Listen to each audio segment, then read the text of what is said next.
በቲክቶከሩ አዶናይ የተነሳ ሻለቃው ታሰሩ። ምንድነው የተፈጠረው?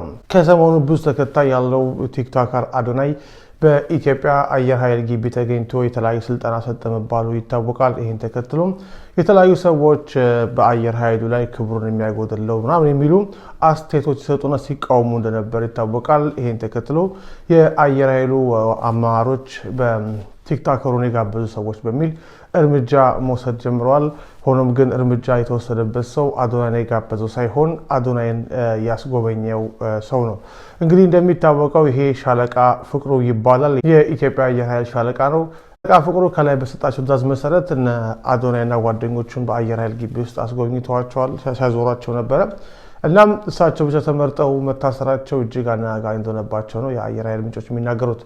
በተለይ የወታደሮች ጉዳይ በሲቪል ፍርድ ቤት አለመታየቱና በዛው በወታደራዊ ፍርድ ቤት የሚታይ ኬዝ በመሆኑ በምን ሊጠየቅ እንደሚችል የሚታወቅ አይኖርም። ስለዚህም በምን ተከሰ የሚለው ነገር በጣም አስቸጋሪ ነው የሚሆነው። ግን ዋናው ቁም ነገሩ አዶናይን የጋበዙ ሰዎች አማሮች ያሉ፣ ይሄኛው ግን በመጣለት ወታደራዊ ትዕዛዝ መሰረት አስጎብኝ የተባለው ሰው ሻለቃ መታሰሩ ብዙዎችን አነጋግሯል።